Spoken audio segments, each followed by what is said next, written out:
এবার ভাগ্য খোলার আভাস বেসরকারি কলেজের অনার্স শিক্ষকদের। আজ ঘটনাবহুল ঐকমত্য কমিশনের বৈঠক, প্রথমে বিএনপির ওয়াকআউট, পরে ফায়ার অ্যালার্ম। 4 বিভাগে ভারী বর্ষণের শঙ্কা, কমবে তাপমাত্রা। অভয়নগরে কৃতী শিক্ষার্থীদের মাঝে পুরস্কার বিতরণ। নূতন খয়েরতলা স্পোর্টিং ক্লাবের উদ্যোগে মাদকবিরোধী র্যালি অনুষ্ঠিত। বিদেশি ক্রিকেটারদের এনসিএলে আনতে চায় বিসিবি। আসাদ পরবর্তী যুগে সিরিয়ায় প্রথম পার্লামেন্ট নির্বাচনের ঘোষণা। দর্শক, শুনছিলেন দিনের খবরের প্রধান প্রধান শিরোনাম, এবার বিস্তারিত। তার আগে আমাদের ইউটিউব চ্যানেল সাবস্ক্রাইব করুন এবং সব খবর পেতে ফেসবুক পেজ ফলো করে রাখার পাশাপাশি ওয়েবসাইট ভিজিট করুন। অবশেষে ভাগ্য খুলছে দেশের 315টি বেসরকারি কলেজের অনার্স মাস্টার্স স্তরের প্রায় 5,000 শিক্ষক পরিবারের। 2018 সালের বেসরকারি শিক্ষা প্রতিষ্ঠানের জনবল কাঠামো ও এমপিও নীতিমালা সংশোধন করে শিক্ষকদের এমপিওভুক্ত করার উদ্যোগ নিয়েছে অন্তর্বর্তী সরকার। মন্ত্রণালয়ের বৈঠকের বিষয়টি চূড়ান্ত হয়েছে, আর বৈঠক করে এমপিওভুক্তির সিদ্ধান্ত নিয়েছে শিক্ষা মন্ত্রণালয়ের মাধ্যমিক ও উচ্চশিক্ষা বিভাগ। বৈঠকের রেজুলেশন অনুযায়ী প্রয়োজনীয় বাজেট সহ নীতিমালা অনুমোদনের জন্য অর্থ বিভাগে প্রস্তাবনা পাঠানোর উদ্যোগ নেওয়া হয় কয়েকদিন আগে। নীতিমালা সংশোধন করতে চিঠি দেওয়া হয়েছে মাধ্যমিক ও উচ্চশিক্ষা অধিদপ্তরের মহাপরিচালকের কাছেও। শিক্ষা মন্ত্রণালয়ের এমপিও শাখা থেকে এই সংক্রান্ত ফাইল উত্থাপন করা হয়েছে বলে জানিয়েছে শিক্ষা মন্ত্রণালয়। শিক্ষা মন্ত্রণালয় ও সংশ্লিষ্ট সূত্রে জানা গেছে, উচ্চশিক্ষায় কামিল স্তরের মাদ্রাসার শিক্ষকরা এমপিওভুক্ত হলেও বেসরকারি কলেজের অনার্স মাস্টার্স স্তরের শিক্ষকরা 32 বছর ধরে এমপিও বঞ্চিত। জাতীয় ঐকমত্য কমিশনের আজকের আলোচনায় বিএনপির ওয়াকআউটের ঘটনা ঘটেছে, পরে দলটি আবার আলোচনায় ফেরে। এরপরই ফায়ার অ্যালার্ম বেজে ওঠায় আধা ঘন্টার জন্য সংলাপ বন্ধ রাখা হয়। এদিনের আলোচ্য সূচিতে আছে সরকারি কর্ম কমিশন, দুর্নীতি দমন কমিশন, মহাহিসাব নিরীক্ষক ও নিয়ন্ত্রক এবং ন্যায়পাল নিয়োগের বিধান। বেলা 11:30টার দিকে ফরেন সার্ভিস একাডেমিতে আলোচনার জন্য এসব বিষয় উপস্থাপন করেন কমিশনের সহ সভাপতি অধ্যাপক আলী রিয়াজ। এ সময় বিএনপির স্থায়ী কমিটির সদস্য সালাউদ্দিন আহমেদ জানান, তারা আলোচনায় অংশ নেবেন না। বাইরে এসে সালাউদ্দিন আহমেদ বলেন, দ্বিতীয় পর্যায়ের আলোচনায় আমরা ওয়াকআউট করেছি। সাংবিধানিক ও সংবিধিবদ্ধ প্রতিষ্ঠান, রাষ্ট্র পরিচালনায় সরকারি কর্ম কমিশন, দুর্নীতি দমন কমিশন, মহাহিসাব নিরীক্ষক ও নিয়ন্ত্রক এবং ন্যায়পাল নিয়োগের বিধান আলোচনায় আমরা অংশ নেব না বলেছে। পরে 12টার দিকে আলোচনায় আবার যোগ দেওয়ার সময় তিনি বলেন, এই সব ইস্যুতে আমরা আলোচনায় অংশ নেব না সেটা বলেছি, কিন্তু আলোচনায় আবার যোগ দিয়ে আমরা বিস্তারিত তুলে ধরব। এদিন হঠাৎ করে ফায়ার অ্যালার্ম বেজে ওঠায় আধ ঘন্টার জন্য সংলাপ স্থগিতের ঘোষণা আসে। বেলা 12:20 দিকে কমিশনের সহ সভাপতি আলী রিয়াজ বলেন, এখানে ফায়ার অ্যালার্ম বেজে উঠেছে, তাই আমাদেরকে কিছু সময়ের জন্য বের হতে হবে। এরপর সবাই সম্মেলন কক্ষ থেকে বের হয়ে যান। আগুন আতঙ্ক কাটার পর বেলা 12:55 ফের সংলাপ শুরু হয়। সারা দেশে আগামী 24 ঘন্টায় বজ্রসহ বৃষ্টি ঝরতে পারে। এর মধ্যে 4 বিভাগে ভারী বর্ষণের আশঙ্কা করছে আবহাওয়া অধিদপ্তর। সেই সঙ্গে দিন ও রাতে দেশ জুড়ে তাপমাত্রা কমার সম্ভাবনা রয়েছেও বলেও সংস্থাটি জানিয়েছে। আজ সকাল 9টা থেকে পরবর্তী 24 ঘন্টার পূর্বাভাসে আবহাওয়া অফিস জানিয়েছে, খুলনা, বরিশাল, চট্টগ্রাম ও সিলেট বিভাগের অধিকাংশ জায়গায় এবং রংপুর, রাজশাহী, ঢাকা এবং ময়মনসিংহ বিভাগের অনেক জায়গায় অস্থায়ীভাবে দমকা হাওয়া সহ হালকা থেকে মাঝারি ধরনের বৃষ্টি বা বজ্রসহ বৃষ্টি হতে পারে।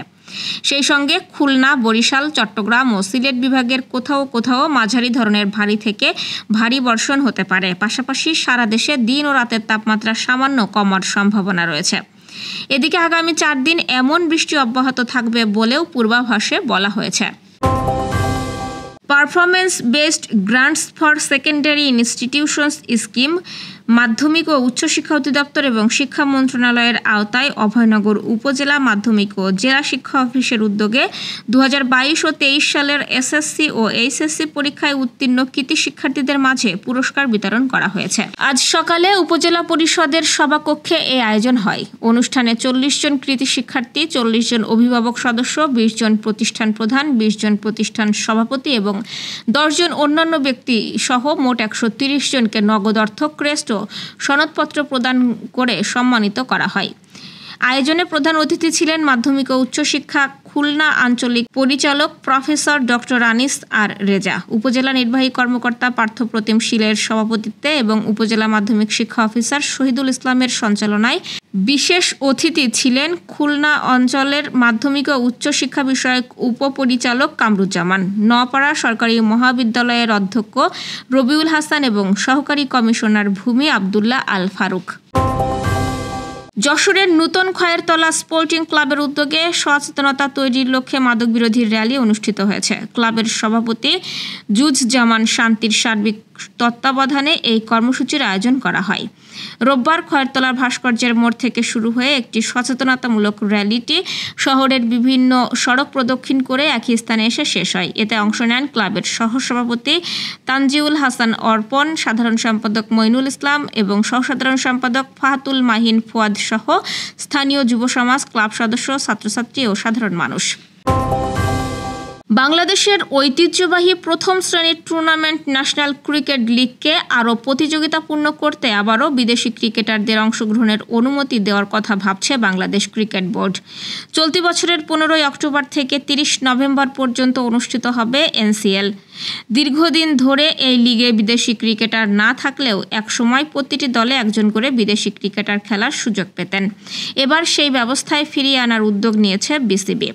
একজন বিসিবি কর্মকর্তার বরাত দিয়ে ক্রিকবাজ জানিয়েছে, বোর্ডের অনুমোদন নেওয়ার প্রক্রিয়ায় আছে এখন ব্যাপারটি যাতে এনসিএল-এর প্রতিটি দলে একজন বিদেশি খেলোয়াড় রাখা যায়। বিসিবি কর্মকর্তার দাবি, আগের এই নিয়ম স্থানীয় ক্রিকেটারদের উন্নয়নে সহায়ক হয়েছিল। বিশেষ করে গ্রাসি উইকেটে খেলানোর নীতির পরিপ্রেক্ষিতে এই উদ্যোগ কার্যকর হতে পারে বলেও মনে করছেন সংশ্লিষ্টরা।